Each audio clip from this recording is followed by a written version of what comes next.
Today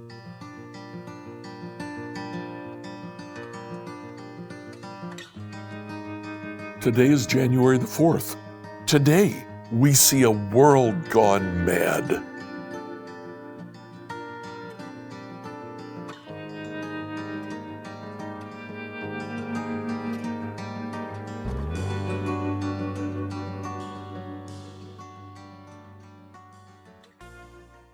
Our reading for today is Genesis chapters 6 through 9. This is what Judaism commonly looked at as the second fall. The first fall was Adam and Eve, Cain and Abel, and all of their descendants. The second fall is the fall of angelic beings. At the beginning of chapter 6 is this strange passage that talks about the sons of God, angelic beings who come and mate with women of the earth. And from them are born great heroes, great warriors. Have you ever wondered where the stories in mythology of God's walking among men come from? Personally, I believe that it may go back to this, something that took place in prehistory that left its memory in people of all cultures and all ages. Whatever it was that took place, we see a world gone mad. God looks at humankind and he sees just horrible things going on. In chapter 6, verse 5, Lord observed the extent of human wickedness on the earth, and he saw that everything they thought or imagined was consistently and totally evil. And God said, that's it. I'm going to destroy it.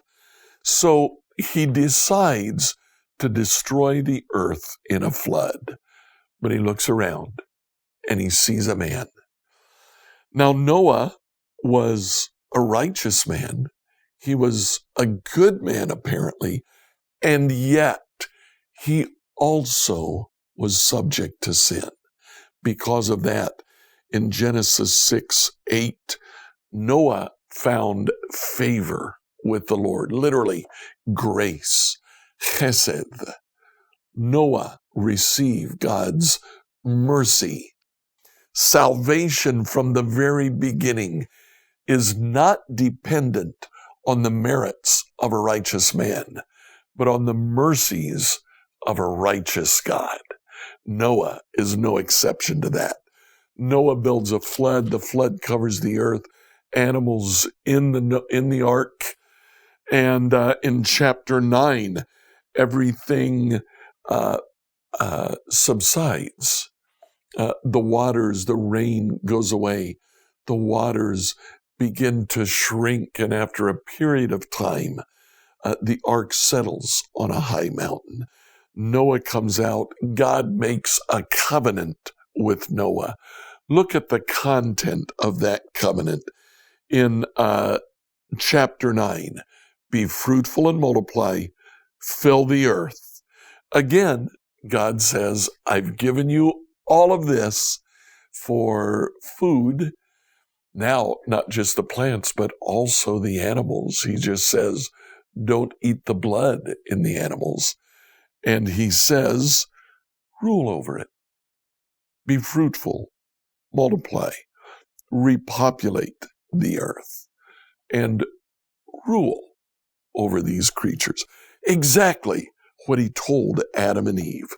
And what happens at the end of chapter 9? Instead of enjoying what God has given, Noah grows grapes, makes wines, and exploits God's creation, becomes drunk, lays in his tent naked. His son, Ham, comes into the tent, sees him naked, goes out and tells his brothers. We're led to believe by what happens that Ham comes out and mocks his father. His father has now exploited God's creation, and now he has lost his honor. Now he is shamed. Noah's two other sons, Shem and Japheth, walk in backwards, cover their father's nakedness, try to preserve his honor.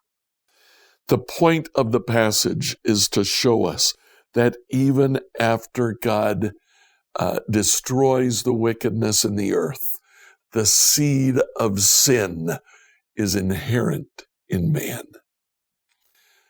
What Moses, as the author of the book of Genesis, is beginning to do is to show us that we are incapable of our own salvation. Take some time and read or listen to Genesis chapters 6 through 9. Genesis 6 through 9, New Living Translation.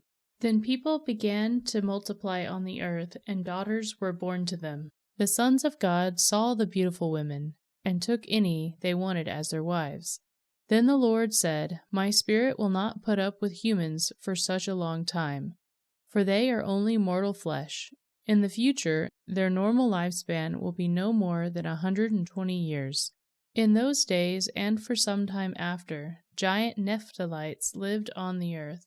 For whenever the sons of God had intercourse with women, they gave birth to children who became the heroes and famous warriors of ancient times. The Lord observed the extent of human wickedness on the earth, and he saw that everything they thought or imagined was consistently and totally evil. So the Lord was sorry he had ever made them and put them on the earth. It broke his heart. And the Lord said, I will wipe this human race I have created from the face of the earth. Yes, I will destroy every living thing, all the people, the large animals, the small animals that scurry along the ground, and even the birds of the sky. I am sorry I ever made them. But Noah found favor with the Lord. This is the account of Noah and his family. Noah was a righteous man, the only blameless person living on the earth at the time, and he walked in close fellowship with God. Noah was the father of 3 sons, Shem, Ham, and Japheth. Now God saw that the earth had become corrupt, and was filled with violence. God observed all this corruption in the world, for everyone on earth was corrupt. So God said to Noah, I have decided to destroy all living creatures, for they have filled the earth with violence. Yes, I will wipe them all out along with the earth.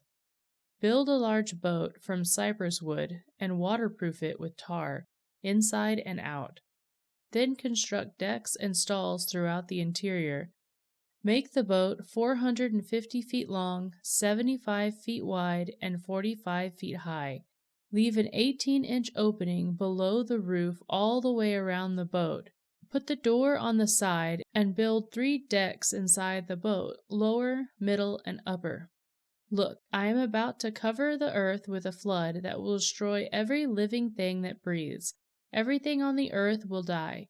But I will confirm my covenant with you. So enter the boat, you and your wife and your sons and their wives. Bring a pair of every kind of animal, male and female, onto the boat with you and keep them alive during the flood. Pairs of every kind of bird and every kind of animal, every kind of small animal that scurries along the ground, will come to you to be kept alive. And be sure to take on board enough food for your family and all of the animals. So Noah did everything exactly as God had commanded him. When everything was ready, the Lord said to Noah, Go into the boat with all your family, for among all the people of the earth I can see that you alone are righteous. Take with you 7 pairs, male and female, of each animal I have approved for eating and for sacrifice, and take 1 pair of each of the others. Also take 7 pairs of every kind of bird.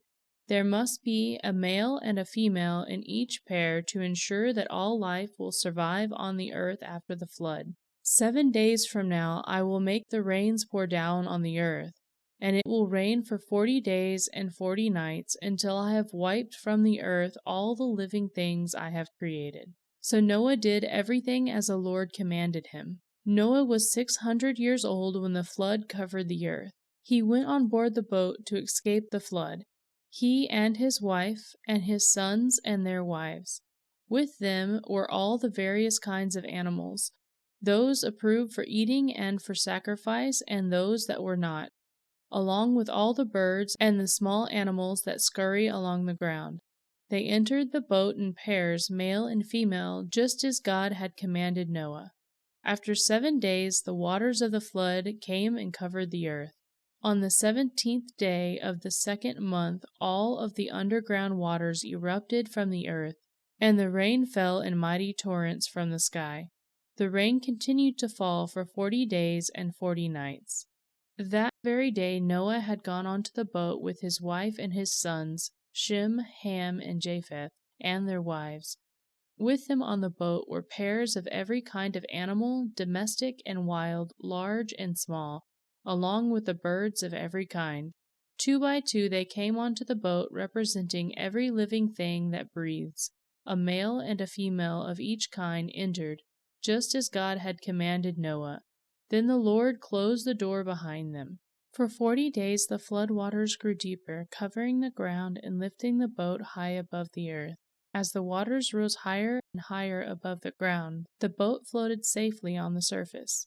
Finally, the water covered even the highest mountain on the earth, rising more than 22 feet above the highest peaks.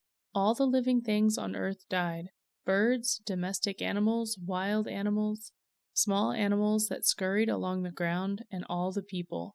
Everything that breathed and lived on dry land died. God wiped out every living thing on the earth: people, livestock, small animals that scurried along the ground, and birds of the sky were all destroyed. The only people who survived were Noah and those with him on the boat, and the flood waters covered the earth for 150 days. But God remembered Noah and all the wild animals and livestock with him on the boat. He sent a wind to blow across the earth, and the flood waters began to recede. The underground waters stopped flowing, and the torrential rains from the sky were stopped. So the flood waters gradually receded from the earth.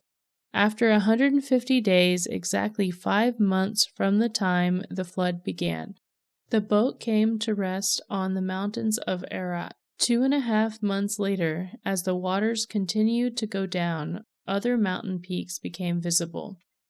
After another 40 days, Noah opened the windows he had made in the boat and released a raven.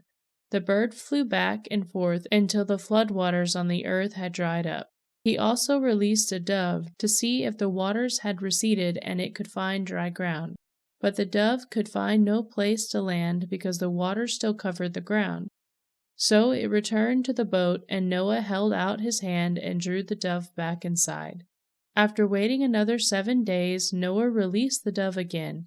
This time the dove returned to him in the evening with a fresh olive leaf in its beak. Then Noah knew that the floodwaters were almost gone. He waited another 7 days and released the dove again. This time it did not come back.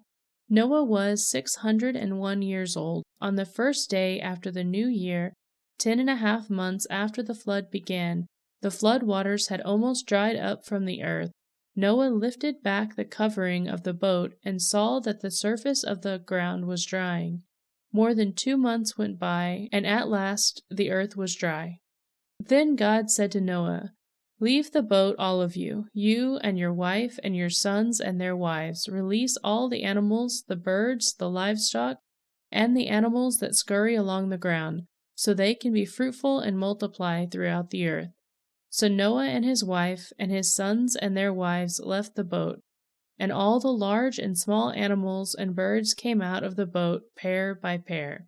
Then Noah built an altar to the Lord, and there he sacrificed as a burnt offerings the animals and birds that had been approved for that purpose. And the Lord was pleased with the aroma of all the sacrifice and said to himself, "I will never again curse the ground because of the human race, even though everything they think or imagine is bent towards evil from childhood. I will never again destroy all living things. As long as the earth remains, there will be planting and harvesting, cold and heat, summer and winter, day and night." Then God blessed Noah and his sons and told them, "Be fruitful and multiply, fill the earth. All the animals of the earth all the birds of the sky, all the small animals that scurry along the ground, and all the fish in the sea will look on you with fear and terror. I have placed them in your power. I have given them to you for food, just as I have given you grain and vegetables. But you must never eat any meat that still has the blood of life in it, and I will require the blood of anyone who takes another person's life. And if a wild animal kills a person, it must die. And anyone who murders a fellow human must die. If anyone takes a human life, that person's life will also be taken by human hands. For God made human beings in his own image. Now be fruitful and multiply and repopulate the earth. Then God told Noah and his sons, I hereby confirm my covenant with you and your descendants, and with all of the animals that were on the boat with you, the birds, the livestock, and all the wild animals, every living creature on earth. Yes, I am confirming my covenant with you. Never again will floodwaters kill all living creatures. Never again will a flood destroy the earth. Then God said, I am giving you a sign of my covenant with you and with all living creatures for all the generations to come. I have placed my rainbow in the clouds. It is a sign of my covenant with you and with all the earth. When I send clouds over the earth, the rainbow shall appear in the clouds. And I will remember my covenant with you and with all living creatures. Never again will floodwaters destroy all life. When I see the rainbow in the clouds, I will remember the eternal covenant between God and every living creature on earth. Then God said to Noah, Yes, this rainbow is a sign of the covenant I am confirming with all the creatures on the earth. The sons of Noah who came out of the boat with their father were Shem, Ham, and Japheth. Ham is the father of Canaan. From these three sons of Noah came all the people who now populate the earth. After the flood, Noah began to cultivate the ground, and he planted a vineyard. One day he drank some wine he had made, and he became drunk and lay naked inside his tent. Ham, the father of Canaan, saw that his father was naked and went outside and told his brothers. Then Shem and Japheth took a robe, held it over their shoulders, and backed into the tent to cover their father. As they did this, they looked the other way so they would not see him naked. When Noah woke up from his stupor, he learned what Ham, his youngest son, had done. Then he cursed Canaan, the son of Ham. May Canaan be cursed. May he be the lowest of the servants to his relatives. Then Noah said, May the Lord, the God of Shem, be blessed, and may Canaan be his servant. May God expand the territory of Japheth. May Japheth share the property of Shem, and may Canaan be his servant. Noah lived another 350 years after the great flood. He lived 950 years, and then he died. Having listened to that passage, I simply ask you to think about the fact that we can do nothing about our own salvation. Sin is deeply entrenched inside us. Ask the Lord today to give you His mercy, just like He gave Noah. Like, follow, and subscribe to this devotional on whatever platform you use to listen to it. Email your questions to us at questions@becomehope.com. Tomorrow, we'll see the third fall. Humankind falls.